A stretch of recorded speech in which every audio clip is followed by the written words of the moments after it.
देखो पॉलिटी की क्लास में तुम लोगों ने लगभग जितने कॉन्सेप्ट हो सकते थे तुमने पढ़े, है ना। बहुत सारे कॉन्सेप्ट तुम लोगों को क्लियर हो गए होंगे। वो सारे कॉन्सेप्ट उसी दौर में हमने पढ़ लिए जब देखा संविधान के बनने की प्रक्रिया। हमने देखा कि संविधान कैसे कैसे बन रहा है, उसका इतिहास हमने देख लिया। संविधान जो बना उसमें कहाँ कहाँ से कौन कौन से स्रोत लिए गए हैं वो भी हमने सारे देखे हैं, है ना। कौन से देश से हमने क्या लिया है, क्या सीखा है दूसरों से। यही चीज़ें सिखाती है कि हमको खुद ठोकर खा के नहीं सीखना है, दूसरों की ठोकर से सीख लेना है ना। तो वैसे हमने देखा कि दूसरे लोगों ने क्या क्या समस्याएं झेली हैं, उसके लिए क्या क्या प्रावधान दूसरे देशों में किए गए हैं। तो हमने उन्हीं से सीख लिया कि वहाँ पे ये समस्या थी, उसके लिए उन्होंने ये बातें रखी अपने संविधान में। जैसे मूल अधिकार की बात करते हैं तो मूल अधिकार की बातें कहाँ से हमने ली? अमेरिका से। उसमें आता है, मूल अधिकार में आता है समानता का अधिकार। वहाँ पे भी भेदभाव था गोरे और काले लोगों में, वहाँ पे भेदभाव होता था। वहाँ पे आंदोलन हुए, प्रोटेस्ट हुए, बहुत सारे लोगों में खुद दंगा फसाद हुआ। फिर जाकर के मूल अधिकार की बात आई कि सब में समानता होनी चाहिए, कुछ भेदभाव नहीं होना चाहिए। तो हमने उनसे सीख लिया कि ये लोग इतना समस्या झेल चुके हैं, परेशान हो चुके हैं, वैसी सेम समस्या हमारे पास भी है। जैसा अपनी समस्या को सुधारने के लिए उन्होंने प्रावधान किए, हम भी सेम वैसे ही प्रावधान अपनी समस्या को सुधारने के लिए कर लेंगे, हमारा भी काम हो जाएगा, है ना। तो हमने ठोकर खाई नहीं, दूसरों की ठोकर से सीख लिया कि उन्होंने क्या प्रावधान बनाए हैं इससे उबरने के लिए, हम भी वही प्रावधान अपने में रखेंगे, ठीक है ना।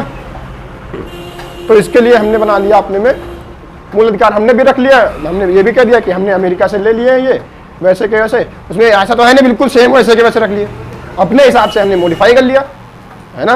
पर कॉन्सेप्ट हमने वहाँ से लिया। उसमें समानता का अधिकार हमने भी जोड़ दिया। उनके यहाँ गोरे और काले के हिसाब से भेदभाव था, उनके यहाँ 2 प्रजातियाँ पाई जाती थी इंसानों की अलग अलग, है ना। हमारे यहाँ जो पाए जाते हैं उनमें बहुत ही ज़्यादा खच्चर टाइप के लोग हैं, वो कम ही खच्चर थे, हम लोग ज़्यादा खच्चर हैं। तो हमने जातियों के आधार पे भेदभाव करना शुरू कर दिया, है ना। लिंग के आधार पे भेदभाव करना स्टार्ट कर दिया कि ये पुरुष है इसको ज़्यादा मान्यता मिलेगी, ये स्त्री है इसको कम अधिकार होंगे, है ना। स्त्रियाँ देखो कैसे आराम से बैठे कह रही, देखो सर हमारे सामने हमारे लिए आज भी भेदभाव हो रहा है, इतना सारा अत्याचार हमारे साथ हो रहा है ना। अकेले हम ही शोषित होते हैं इस क्लास में, हमारी ही बेइज्जती होती है, ये आज भी पीड़ित हैं। तो लिंग के आधार पर भी भेदभाव नहीं किया जा सकता है ना। ट्रांसजेंडर लोगों को भी बराबर का अधिकार मिलता है, मिलता नहीं मिलता है? ऐसा तो है नहीं कि उनके लिए अलग कानून होंगे, कुछ नहीं, सब कुछ वैसा ही रहता है ना। धर्म के आधार पर भी कोई भेदभाव नहीं होता है कि नहीं होता है? चाहे तुम इस्लाम के हो, चाहे तुम सनातन के हो, चाहे तुम बौद्ध धर्म के हो, चाहे जैन धर्म के हो, कैसे भी हो, सबके साथ एक जैसे कानून है ना, पर्सनल लॉ को छोड़ करके, है ना। बाकी किसी ऐसे इस हिसाब से भी भेदभाव नहीं किया जाता है कि तुम उत्तर प्रदेश में पैदा हुए हो, उत्तर प्रदेश में लोकसभा की सीटें ज़्यादा हैं, सबसे ज़्यादा हैं, तो इनको विशेष दिया जाएगा, और सिक्किम में कम सीटें हैं, केरल में कम सीटें हैं, तो उनको कम मान्यता दी जाएगी, इनको कम वैल्यू मिलेगी। तो ऐसा भी नहीं है, सबके लिए वहाँ पे भी बराबर योगदान रहता है, सबको बराबर ही वैल्यू वहाँ पे मिलती है। तो ये सब चीज़ें हमने सीख ली हैं दूसरों से, है ना। दूसरे के कॉन्सेप्ट से हमने सीख लिया कि वहाँ पे उन लोगों ने ये सेम समस्या, हमारे जैसी समस्या वो लोग ने फेस की है, उससे उबरने के लिए उन्होंने क्या प्रावधान किए हैं, हम लोग भी सीख लिए उनसे, है ना। आसान होता है ना दूसरों से सीख लेना, पर लोग सीखते नहीं हैं। यही गलती है हमारी कि हम लोग नहीं सीखते हैं। हम लोग क्या करते हैं, कहते हैं जब तक हम खुद नहीं गिरेंगे गड्ढे में तब तक हम कैसे मान लें कि यहाँ पे गड्ढा है ना। हमारे सामने अभी एक आदमी गिरा है इसी गड्ढे में, लेकिन हम क्यों माने कि ये गड्ढा है? हो सकता है ये आदमी खच्चर हो, जानबूझ के गिर गया हो, बैठ गया हो, है ना। हम खुद गिर के देखेंगे गड्ढे में है क्या, तब मानेंगे कि ये गड्ढा है। अरे कम से कम ये तो देखो कि वो सामने वाला गिर रहा है तो तुम साइड से निकल जाओ। वही हमने भी किया, है ना। दूसरे देशों में देखा कि ये समस्याएं हो चुकी हैं, उससे निकलने के लिए क्या प्रावधान किए हैं, हमने वो प्रावधान ले लिए, साइड से निकल लिए। जरूरी गड्ढे में गिर के देखें? नहीं, हमने अच्छे से अपनी बहुत बढ़िया व्यवस्था बनाई है। कुछ लोग कहते हैं कॉपी पेस्ट का संविधान है, तो कॉपी पेस्ट का नहीं है। हमने जैसा था वैसे का वैसा कॉपी नहीं किया है ना। हमने अपने हिसाब से मॉडिफाई किया, कॉन्सेप्ट लिए हैं वहाँ से हमने, है ना। बाकी मॉडिफाई हमने अपने हिसाब से किया है, ठीक है। तो हमने संविधान के स्रोत पढ़ लिए हैं, उसमें लगभग मैंने आधा तुमको पॉलिटी पढ़ा दिया है संविधान के स्रोत में ही, है ना। काफ़ी दिन तक मैंने चलाया है ये सब। अब दोबारा से तुम फिर वही सारी चीज़ें पढ़ने को पाओगे जब हम संविधान स्टार्ट करेंगे, है ना। तो तुम्हारा फिर से वही हो जाएगा, कुछ चीज़ें नई भी होंगी। पूरा संविधान तो अब स्टार्ट करेंगे, संविधान की किताब अब खुलेगी, है ना। तो उसी संविधान की किताब में हम लास्ट से स्टार्ट कर रहे हैं। संविधान की किताब में सबसे लास्ट में लिखी हुई है संविधान की अनुसूचियां, जो प्रावधानों में नहीं लिखा गया, अनुच्छेदों में नहीं लिखा गया है, वो हमने कुछ चीजें अलग से लिख ली हैं कि ये चीजें भी होंगी, उसकी हमने लिस्ट बना ली है, अनुसूची बना ली है। अनुसूची मतलब क्या, लिस्ट है ना। तो ऐसी लिस्ट हमने बना ली है, उन सारी लिस्ट को हम लोग पढ़ेंगे आज, है ना। ये अनुसूचियां पढ़ लेंगे, थोड़ा थोड़ा तुमको आइडिया हो जाएगा, है ना, क्योंकि एग्जाम के कॉन्सेप्ट से ये जरूरी होता है। तो तुम ये सब देख लेना, ठीक है। तो अनुसूचियां हम लोग आज देख लेते हैं, फिर हम लोग स्टार्ट करेंगे प्रस्तावना, और फिर उसके बाद में घुसेंगे संविधान के अंदर, ठीक है ना। अभी केवल समझ लो संविधान की किताब पीछे से खोल रहे हैं, पीछे वाले पेज पढ़ेंगे, है ना। तो कुछ चीज़ें ऐसी हैं जो हमने अनुच्छेदों में ना रख करके, प्रावधानों में ना रख करके अलग से लिख लिया है, कुछ अनुसूचियां बना करके उनको देखना है ना। तो देखते हैं अनुसूचियां, है ना।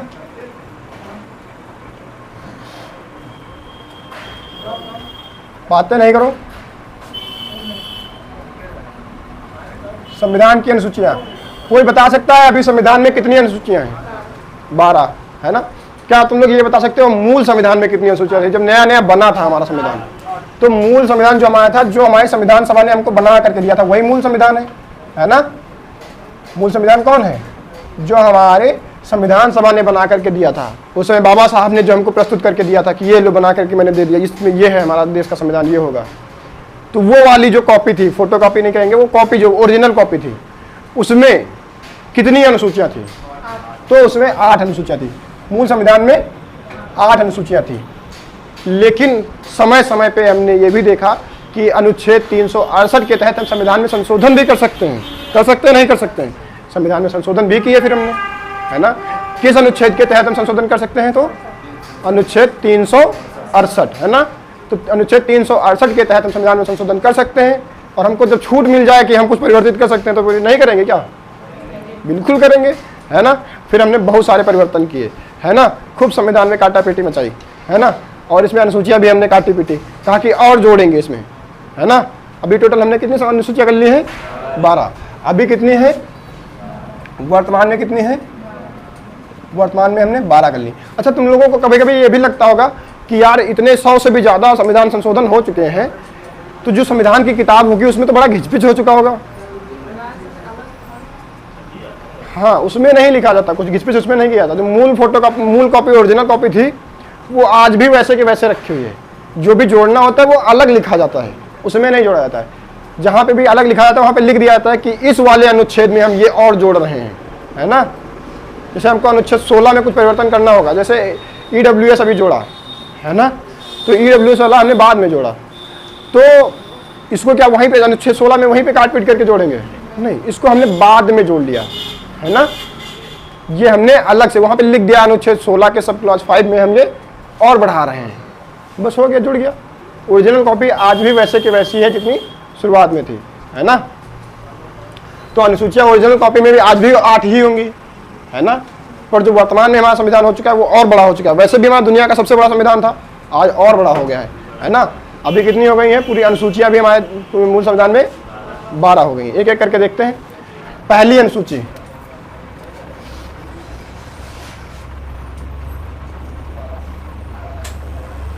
बताओ प्रथम अनुसूची में क्या है? संघ के बारे में दिया है, और बताओ राज्यों के गठन के बारे में दिया है, और बताओ।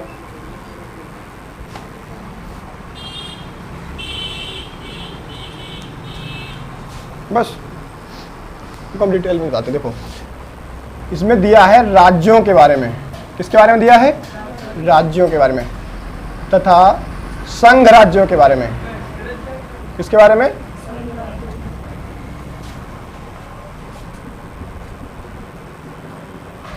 एवं उनके राज्य क्षेत्र के बारे में, है ना,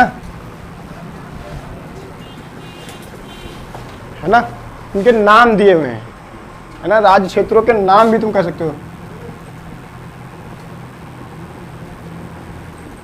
संघ एवं संघ राज्य क्षेत्र, तो समझ में आया क्या है ये?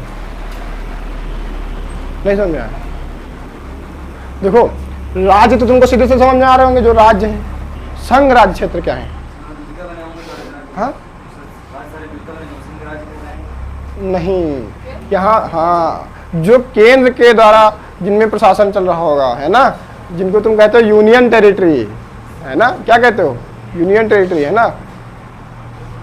तो जिनको तुम सीधे शब्द में कह सकते हो केंद्र शासित प्रदेश, है ना। और केंद्र में शासन किसका होता है, पूरे संघ का, जो पूरा संघ हमारा भारत है, भारत का शासन होता है केंद्र में, है ना, पूरे भारत सरकार का। तो वही है संघ राज्य जो यूनियन टेरिटरी है। तो हमारे इसमें पहली अनुसूची में बताया गया है कि हमारे सारे राज्य कौन कौन से हैं, मतलब हमारे हिंदुस्तान का विस्तार कहाँ तक है ना। उसमें ये लिखा है कि नीचे तमिलनाडु से लेकर के ऊपर जम्मू कश्मीर तक हमारा है ना। इधर नागालैंड से लेकर के मणिपुर, नागालैंड इधर से लेकर के उधर गुजरात, राजस्थान तक हमारा है। ये सारी चीज़ें लिखी हैं, हर एक राज्य के बारे में लिखा है, क्योंकि हमने लिखा है राज्यों के बारे में, हर राज्य के बारे में लिखा है। ये लिखा है कौन सा राज्य, उसका राज्य क्षेत्र कहाँ तक है ना, उस राज्य का नाम क्या है ना, क्योंकि उनके नामों के बारे में भी है, उनके राज्य क्षेत्र के बारे में भी है ना, कि क्या नाम होगा, उसका राज्य क्षेत्र कहाँ तक होगा, कौन सा राज्य कहाँ तक विस्तारित होगा, कहाँ तक उसकी किस राज्य की टेरिटरी लगती है। क्यों, क्योंकि शुरुआत तो वहीं से होगी ना। हमने बताया था कि किसी भी शासन को बनने के लिए क्या क्या चीज़ें जरूरी होती हैं। सबसे पहले भूमि जरूरी होती है, तो सबसे पहले हमने भूमि की ही बात की कि भूमि कितनी होगी तभी तो आगे शासन चलेगा, है ना। सबसे पहले भूमि जरूरी होती है, तो हमने भूमि देखा। तो भूमि हम देखेंगे कहाँ कहाँ तक, वहाँ हिंदुस्तान फैला हुआ है, हिंदुस्तान के अंदर के राज्य कहाँ कहाँ तक फैले हैं, ना केवल राज्य बल्कि केंद्र शासित प्रदेश भी, संघ राज्य क्षेत्र भी, है ना। संघ राज्य क्षेत्रों के बारे में भी होगा। यूनियन टेरिटरी जानते हो, जिनमें मुख्यमंत्री नहीं होते हैं, है ना। दिल्ली भी एक यूनियन टेरिटरी है, केंद्र शासित प्रदेश। और दिल्ली में क्या मुख्यमंत्री नहीं होता है, होता है। तो केवल दिल्ली को छोड़ करके बाकी जितने भी होंगे वहाँ पे, हाँ, केवल राज्यपाल का ही शासन होगा, वहाँ पे गवर्नर का शासन होगा, ठीक है। वहाँ पे मुख्यमंत्री नहीं होंगे, दिल्ली अपवाद है ना। तो समझ में आया। ये है पहली अनुसूची में, अगर तुमसे पूछा जाए तो क्या बताया गया है, हाँ, स्टेट एंड यूनियन टेरिटरी के बारे में बताया गया, राज्य और संघ राज्य क्षेत्रों के बारे में बताया गया है, ठीक है ना। दूसरी अनुसूची में बताओ क्या होगा,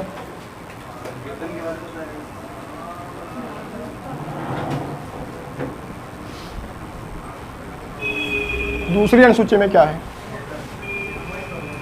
तुम बताओ, तुम्हारे हिसाब से क्या होना चाहिए।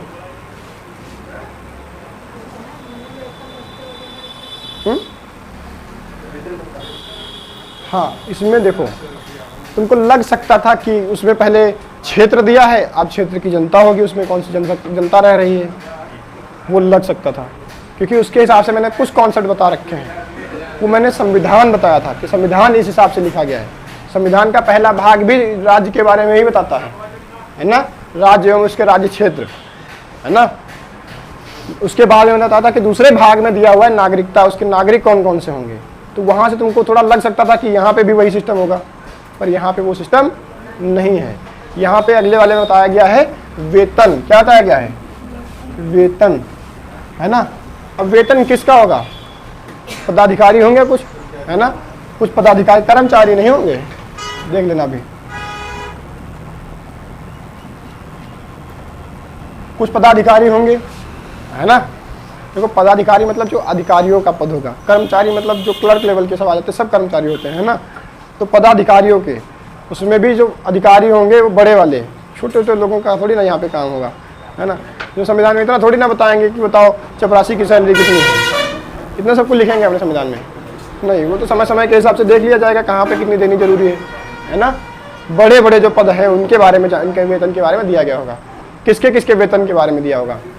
सबसे पहले कौन आ जाएगा, सबसे पहले तो राष्ट्रपति होना चाहिए, राष्ट्रपति के वेतन के बारे में, है ना। सबसे पहले किसका वेतन होगा, राष्ट्रपति का वेतन। राष्ट्रपति का वेतन कितना है, 5 लाख।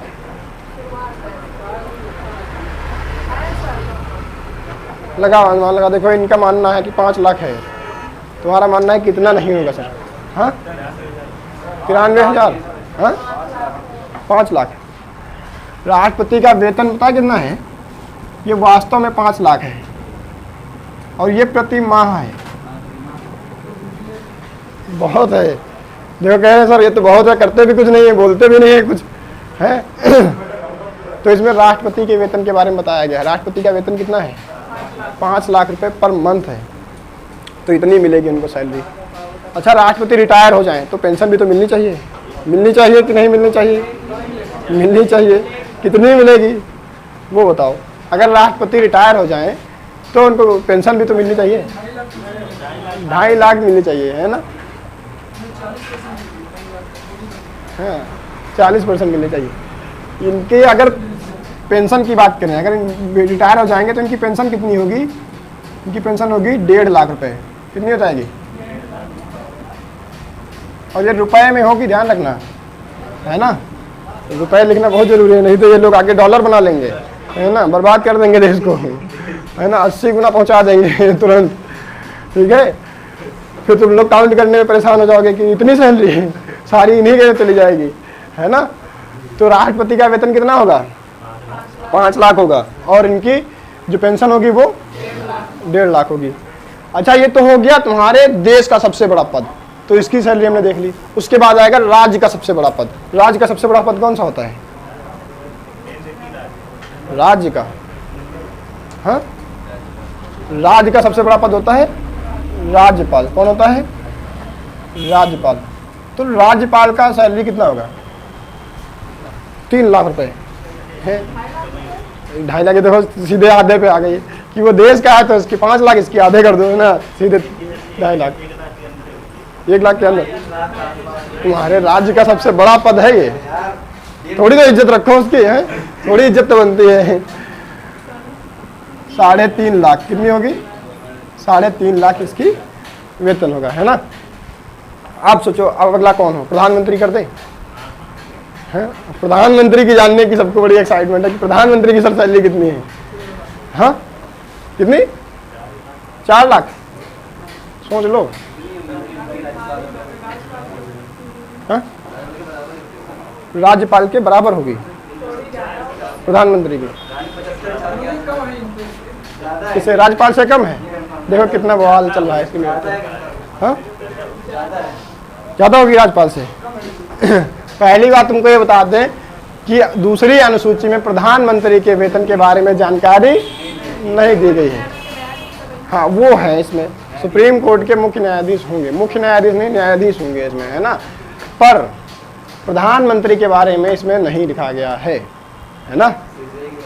हाँ, अगर तुमको हम अलग से बता देते हैं, प्रधानमंत्री की सैलरी होती है, एक्साइटमेंट देखो चेहरे पे, सर बस जाननी है मोदी जी कितना उठा रहे हैं मंथली। देखो, तो प्रधानमंत्री की सैलरी है 1,60,000 रुपए मात्र। हाँ, हाँ, वो 1.5 लाख। देखो सर मेरा पास में निकला, बिल्कुल करीबी है मेरा मामला। तो प्रधानमंत्री की सैलरी होती है 1,60,000 रुपए, है ना? इतनी सैलरी होती है प्रधानमंत्री। हाँ, ये कह रहा सबसे गरीब प्रधानमंत्री को बनाया है। तुमको हम बता दें, प्रधानमंत्री की सैलरी इतनी है कि तुम्हारे यहाँ विधायकों की सैलरी भी उससे ज्यादा है। उत्तर प्रदेश में विधायकों की सैलरी कितनी है?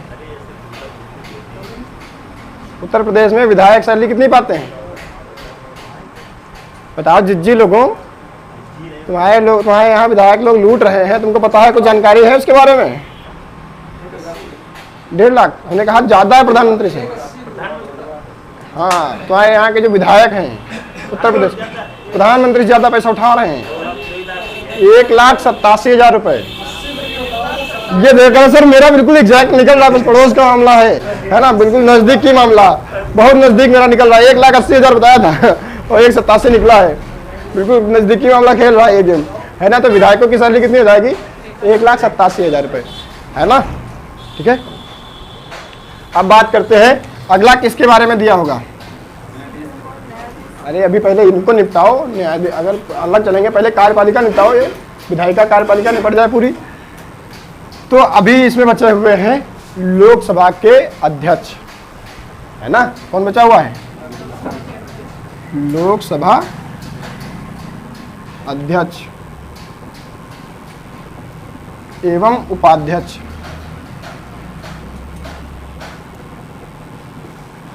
लोकसभा का एक अध्यक्ष चुन लिया जाता है। जितने सांसद लोग होते, लोकसभा मतलब क्या? सभी सांसद, है ना? तो सभी सांसदों में से किसी एक सीधे साधे आदमी को जो सीनियर हो, है ना, तो सीनियर मोस्ट ऐसे किसी सांसद को चुन लिया जाता है जो सीधा साधा भी हो, योग्य भी हो, उसको हम लोकसभा का सदस्य चुन लेते हैं। ठीक है ना? अब ये जो लोकसभा का सदस्य होता है, इसके पास जिम्मेदारी आ जाती है पूरी लोकसभा को कंट्रोल करने का। तुम मॉनिटर कह सकते हो, क्लास में मॉनिटर होता है, वैसे उसके पास में भी पावर होती है, इवन मॉनिटर से ज़्यादा पावर होती है ना। तो मॉनिटर नहीं कहना तुम उसको, मॉनिटर नहीं होगा, मॉनिटर से ज़्यादा पावर होगी, तुम प्रबंधक कह लेना, है ना, मैनेजर जैसे स्कूल का होता है, उतनी पावर होती है उसके पास, है ना। तो लोकसभा अध्यक्ष के पास इतनी पावर हो जाती है, ठीक है। जैसे ही वो लोकसभा का जो अध्यक्ष चुन लिया जाता है, वो किसी भी पार्टी का हो, फिर उसमें उस पार्टी के लिए पक्षपात करने की वो ना रह जाए, कोई भी गुंजाइश ना रह जाए, इसलिए वो किसी पार्टी का सदस्य नहीं रहता है, ठीक है ना। तो लोकसभा का जो अध्यक्ष होता है वो भी उन्हीं में से एक होता है, पर वो किसी पार्टी का फिर सदस्य नहीं रह जाता। इसकी सैलरी बताओ कितनी होगी? 2.5 लाख। ये देखो पूरा हिसाब किताब है। हाँ।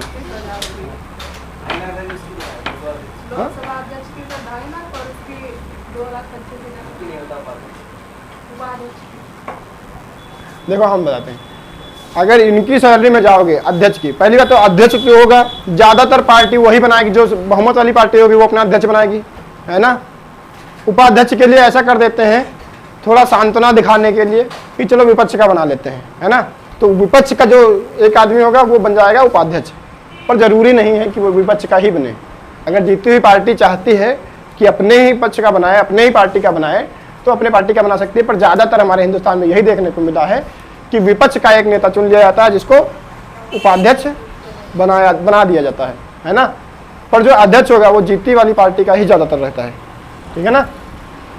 अब बात करें इनकी सैलरी की, तो लोकसभा के अध्यक्ष जो होंगे उनकी मूल रूप से अगर सैलरी देखा जाए तो उतनी बहुत ज़्यादा नहीं है। मूल रूप से तुम अनुमान लगाओ, मूल रूप से उतनी सैलरी कितनी होगी?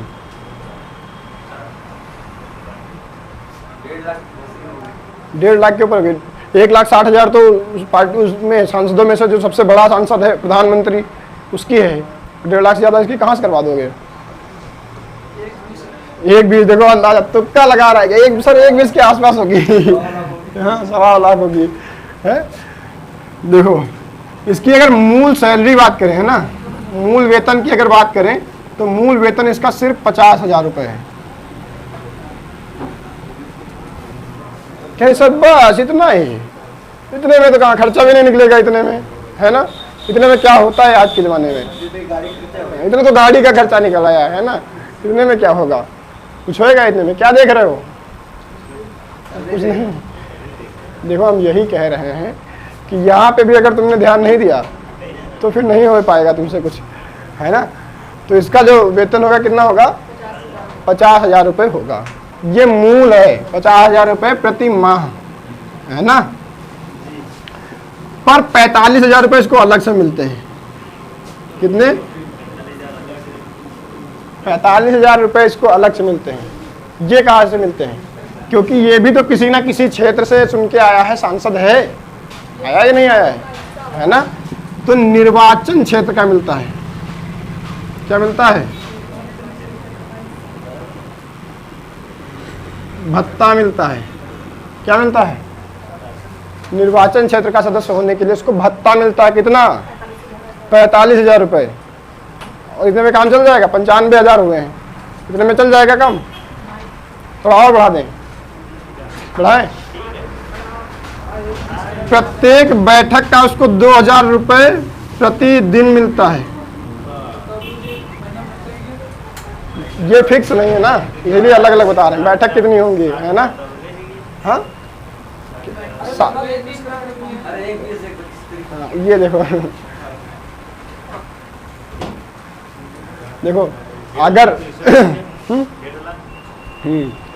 देखो संसदीय बैठक अगर होंगे ना, कोई संसदीय बैठक होंगी या दूसरी समितियां कोई बनाई जाएगी होंगी, तो उनकी जो बैठक होंगी उसके लिए प्रतिदिन 2,000 रुपये इसको अलग से दिए जाएंगे। अब ये कितनी होंगी इसका कोई फिक्स नहीं है, जितने भी होंगी वो देखा जाएगा बाद में, है ना। पर ये कोई फिक्स नहीं है भैया। एक बैठक एक दिन की, एक प्रतिदिन के हिसाब से मिलेगा। एक दिन में केवल 2,000 रुपये, है ना, केवल 2,000 भैया। इनके हिसाब से कम है। ये देखो कहाँ गए एक आदमी 5 लाख रुपए ले रहे हैं मंथली।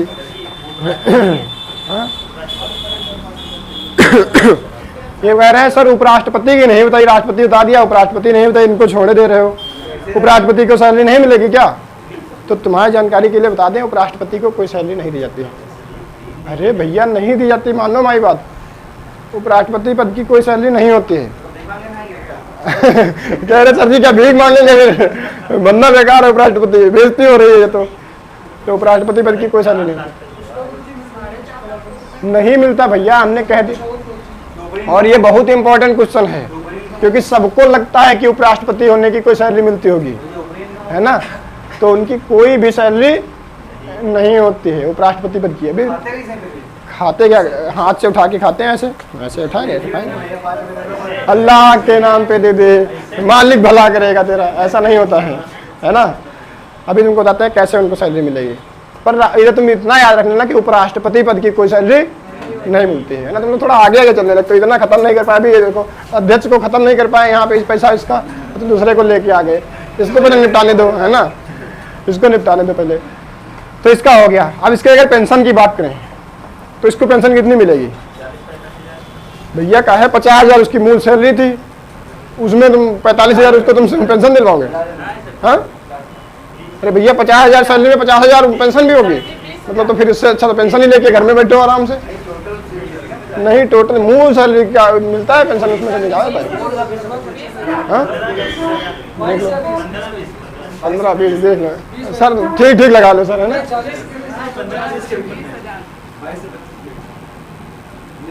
20,000 रुपये प्रति माह पेंशन, ठीक है ना।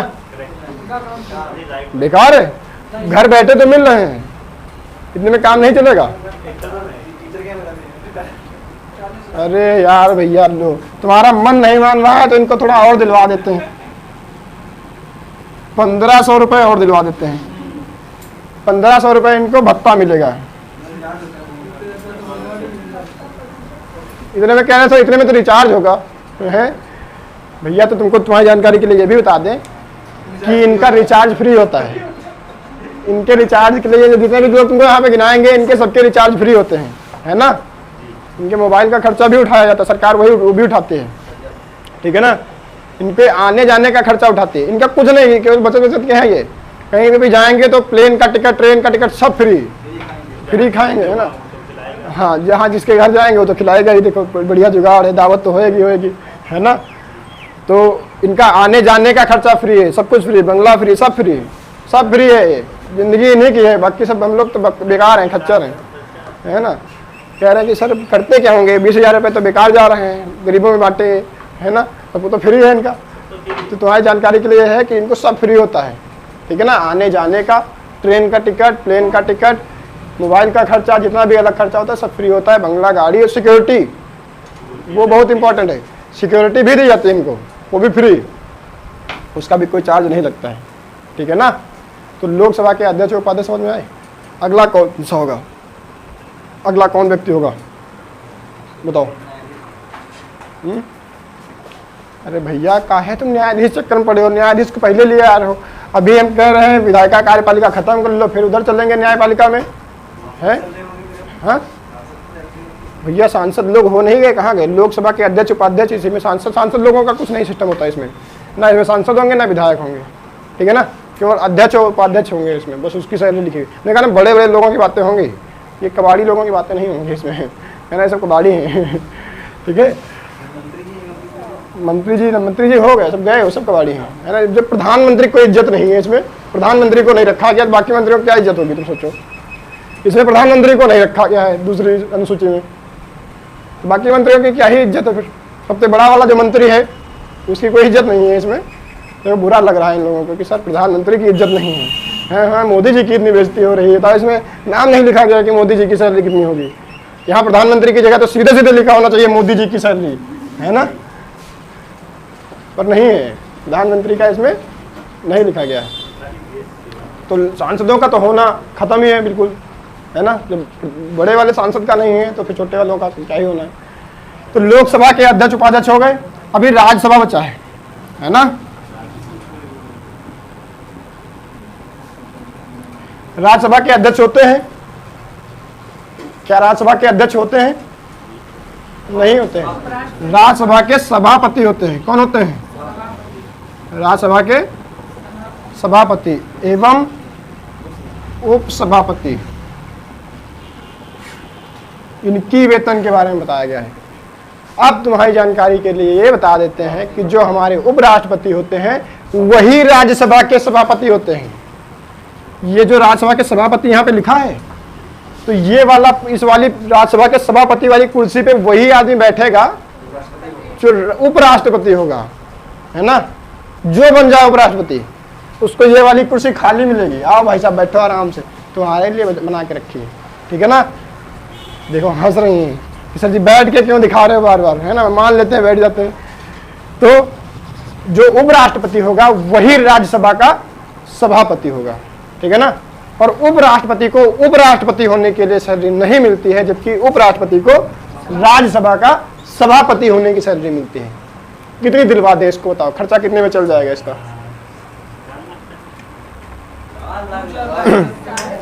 ये हाँ, ये 4.5, हाँ देखो सर जी इनको यहाँ पे कहाँ गया, राष्ट्रपति को इतने 5 लाख दिलवा रहे हो तो 4.5 लाख से कम नहीं होना चाहिए इनका, है ना। कैसे खर्चा चलेगा इनका। राष्ट्रपति को मिल रहा है तो उपराष्ट्रपति को भी मिलना चाहिए।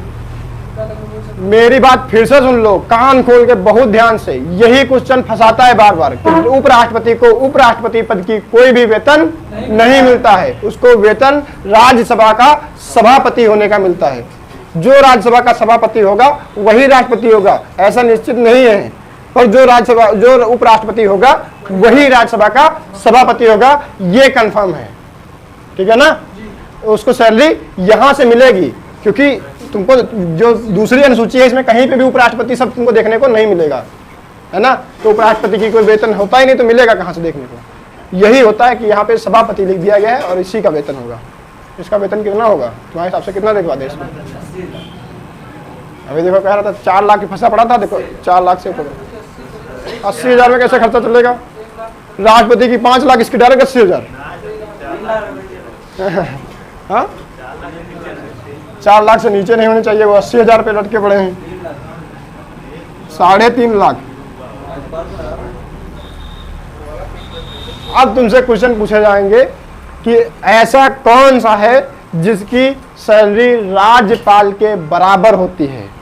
ये क्वेश्चन होते हैं फंसाने वाले, और यही क्वेश्चन आते तुमसे ये थोड़ी ना पूछेगा कि इनकी सैलरी कितनी है। इनकी सैलरी ये नहीं पूछेगा क्योंकि इनकी सैलरी घटती बढ़ती रहती है ना। ये अभी के हिसाब से बता रहे हैं तुमको, इनकी सैलरी घटती बढ़ती रहती है। अभी कोई नया भत्ता आ जाएगा, कोई नया लग जाएगा तो बढ़ जाएगी इनकी सैलरी। तो तुमसे सैलरी नहीं पूछेगा कभी, बस घुमा फिरा के अगर तुमसे पूछेगा कि इनमें सबसे ज्यादा सैलरी किसकी है, किसकी वेतन, किसके दूसरे वाले नाम एक दे देंगे कि राज्यपाल का वेतन किसके वेतन के बराबर होता है, वो ऐसे पूछा जाएगा। क्वेश्चन ऐसे आएंगे, समझ रहे हो बात मेरी। तो उपराष्ट्रपति का इतने में काम चल जाएगा, चल गया। अब देखो ये तो हो गया संसद देख ली, संसद में हमने देखा लोकसभा और राज्यसभा दोनों देख लिया, है ना। अब विधानसभा में आते हैं, है काम चल जाएगा इतने में। अब देखो विधानसभा में आ गए हम, अपनी संसद तो निपटा दिया, अब विधानसभा। तो विधानमंडल में, विधानसभा में विधानमंडल है ना, तो विधानमंडल में भी 2 सदन होते हैं, जैसे संसद में होते हैं वैसे विधानमंडल में भी 2 सदन होते हैं। कौन कौन से, विधानसभा और विधान परिषद, है ना। तो विधानसभा का जो अध्यक्ष होगा, जैसे विधानसभा होती है वैसे लोकसभा होती है, संसद में जैसे लोकसभा वैसे विधानमंडल में विधानसभा। तो विधानसभा का भी अध्यक्ष होगा, होगा नहीं होगा, होगा कि नहीं होगा।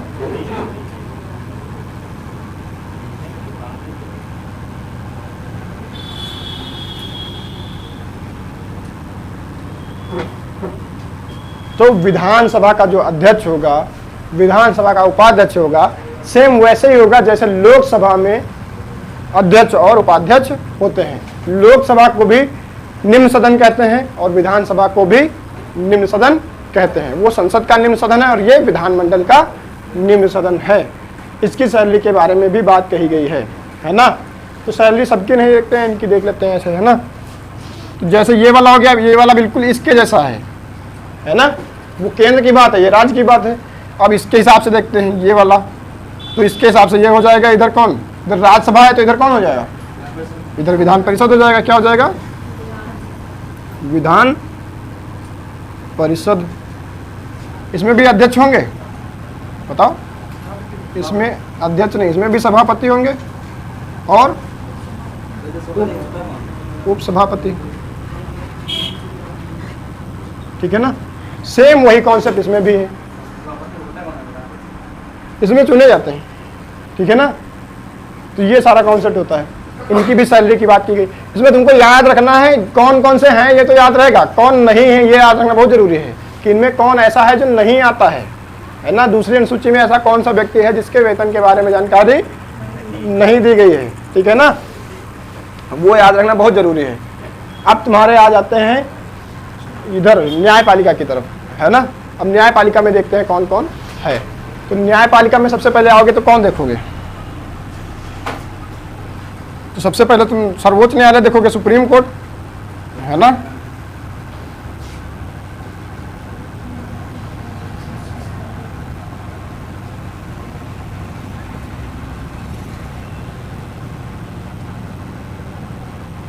बताओ, सर्वोच्च न्यायालय के न्यायाधीश जो होंगे, सुप्रीम कोर्ट के जो जज होंगे, सबसे बड़ा वाला कोर्ट, है ना, उसके जो जज होंगे उनकी सैलरी कितनी होगी। और ये भी बताना कि जो सुप्रीम कोर्ट होता है उसमें भी जो जज होते हैं उनमें भी एक जज होता है जो बहुत बड़ा होता है, उसकी सैलरी कितनी है ना, जिसको कहते हैं chief justice of India. Supreme court में भी एक जज होता है जो सब जजों से बड़ा होता है ना, जिसको CJI कहते हैं, है ना, चीफ जस्टिस ऑफ इंडिया, मुख्य न्यायाधीश, सर्वोच्च न्यायालय का मुख्य न्यायाधीश, है ना, उसकी सैलरी कितनी है। यहाँ पे तुमको केवल न्यायाधीशों की सैलरी मिलेगी, मुख्य न्यायाधीश के लिए अलग से कोई व्यवस्था नहीं है ना। यहाँ पे तुमको क्या मिलेगा? सर्वोच्च न्यायालय के न्यायाधीशों का वेतन, है ना। इनका वेतन कितना रख दें, कितने में काम चल जाएगा इनका? 3 लाख कर दें, 4.5 लाख इनका होना चाहिए।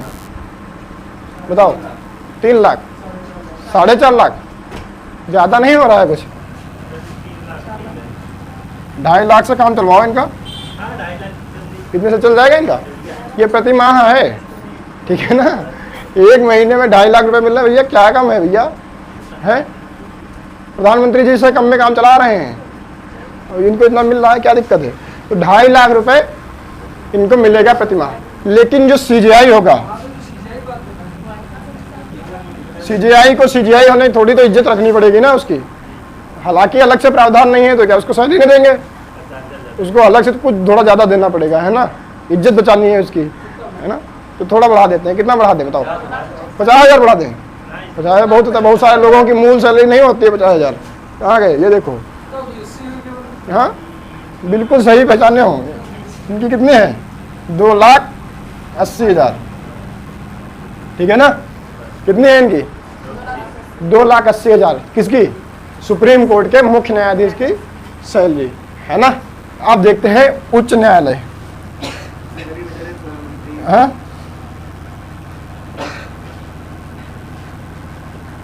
उच्च न्यायालय के न्यायाधीश,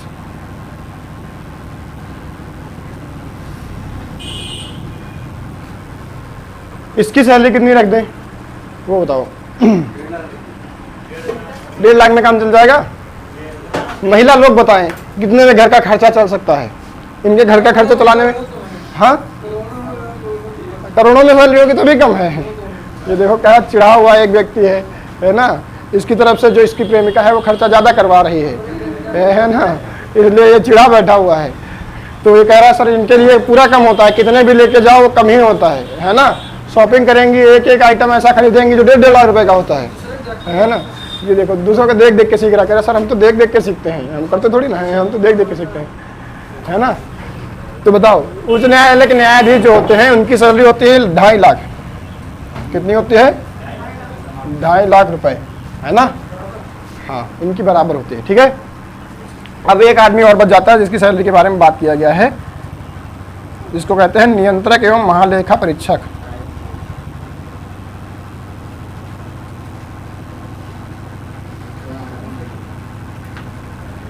नियंत्रक एवं महालेखा परीक्षक, इसकी सैलरी कितनी करवा दें? कितने में काम चलेगा इसका? हाँ 2 लाख में काम चल जाएगा, बहुत काम होता है इसके पास। हाँ 2.5 कर दें, इससे ऊपर ना करें। देखो कितना कंजूस आदमी, कह रहा है कि सर बस 2.5, इससे ऊपर नहीं झेल पाएंगे, इतना खर्चा बहुत है। 80-85 में ही है, कह रहा सर 80-85 में काम चल जाएगा। अच्छा 280, इसकी 2.5 लाख इतना कह दिया है कि खर्चा नहीं चल पाएगा तो इतनी ही रखो। तो नियंत्रक एवं महालेखा परीक्षक, है ना, कंट्रोलर एंड ऑडिटर जनरल, ऐसे तो कहते हैं, कंट्रोलर एंड ऑडिटर जनरल की सैलरी कितनी होती है? तो वो होती है 2.5 लाख। अब तुमसे पूछा जाएगा कि कंट्रोलर एंड ऑडिटर जनरल की सैलरी किसकी सैलरी के बराबर होती है? ना ना, यहीं पे गलत हो जाएगा। जहां तुमने कह दिया कि सर्वोच्च न्यायालय के मुख्य न्यायाधीश के बराबर होता है, गड़बड़ हो जाएगा। और यही क्वेश्चन आया हुआ है बीएड में इस बार यही क्वेश्चन बीएड में आया है कि नियंत्रक एवं महालेखा परीक्षक की सैलरी किसके सैलरी के बराबर होती है। उसमें से एक ऑप्शन ये भी था कि सर्वोच्च न्यायालय के मुख्य न्यायाधीश। लगा दिया। जय श्री राम। गया है ना। वो ध्यान रखना है कि मुख्य न्यायाधीश के बराबर नहीं, न्यायाधीश के बराबर। अगर सर्वोच्च न्यायालय का नहीं है तो तुम उच्च न्यायालय का लगा दो, सुप्रीम कोर्ट का नहीं मिल रहा है तो हाई कोर्ट लगा दो, क्योंकि उनकी सबकी बराबर है। तो तुमको बराबर वाले याद जरूर रखने हैं। सबके भूल जाओ, पर ध्यान रखना कि ये नीचे से ये 3 बराबर वाले हैं, ऊपर ये बराबर गया, कहाँ गया? ये राज्यपाल और उपराष्ट्रपति है ना। उपराष्ट्रपति की सैलरी नहीं होती है राज्यसभा का सभापति होने की। तो जितना उपराज्यपाल की इज्जत है, तुम ऐसे समझ लो कि राज्यों में जैसे राज्यपालों की इज्जत है, वैसे ही देश में केवल राष्ट्रपति उपराष्ट्रपति की इज्जत है। ठीक है ना। ऐसे याद लो तो याद हो जाएगा। ऐसे है ना। जैसे राज्यपाल तुमको देखने को नहीं मिलते, कभी कोई न्यूज में भी सुनने को नहीं मिलते, उपराष्ट्रपति भी तुमको कहीं सुनने को नहीं मिलेंगे, बहुत कम ही सुनने को मिलते। एक जैसी इज्जत इन दोनों को मिलती है ना। सैलरी भले ही भूल जाओ तुमको कितनी है, उससे कोई मतलब नहीं, पर तुम याद रखना कि इनकी दोनों की बराबर सैलरी है। फिर नीचे वाले 3 ये नियंत्रक एवं महालेखा परीक्षक, हाई कोर्ट के जज और सुप्रीम कोर्ट के जज, इन तीनों की सैलरी एक बराबर होती है। जबकि सुप्रीम कोर्ट के मुख्य न्यायाधीश की सैलरी इनसे थोड़ी अलग होती है, जिसके बारे में यहाँ पे कोई वर्णन भी नहीं किया गया है। ठीक है ना। तो क्वेश्चन उनको ये आएंगे, बाकी ये नहीं आएंगे। क्वेश्चन दूसरा क्वेश्चन आएगा तो ये आएगा कि इनमें से कोई एक नाम दे देगा कि राज्यपाल के वेतन के बारे में कौन सी अनुसूची में बताया गया है, राष्ट्रपति के वेतन के बारे में कौन सी अनुसूची में लिखा गया है। तो तुम याद कर लेना दूसरी अनुसूची में। कैसे याद करोगे? पैसों वाला मामला है, 2 नंबर का धंधा। कौन सा नंबर का धंधा? 2 नंबर का धंधा। 2 नंबर का धंधा होता नहीं पैसों वाला, है ना। ब्लैक मनी, इतने सारे पैसे ले रहे हैं, यहाँ 5,000 रुपये में काम चल जा रहा है, इनको 5 लाख देना पड़ रहा है ना। तो तुम याद रखना सब 2 नंबर का धंधा है, ये पैसों वाला धंधा 2 नंबर का। तो कौन सी अनुसूची में? दूसरी अनुसूची में। तो सबसे पहले तो राज्य आएगा ना। जमीन ही नहीं होगी तो कहाँ पे ये होंगे, कहाँ पे उगाएंगे, कहाँ पे इनको सैलरी लाएंगे, है ना। तो पहले राज्य होंगे और राज्य के क्षेत्र होंगे, उनके नाम होंगे। दूसरे में 2 नंबर का धंधा, यानी कि इनकी, हाँ, पैसे वाला। इतना लिखो, फिर आगे बताते हैं 3 नंबर का धंधा क्या होगा।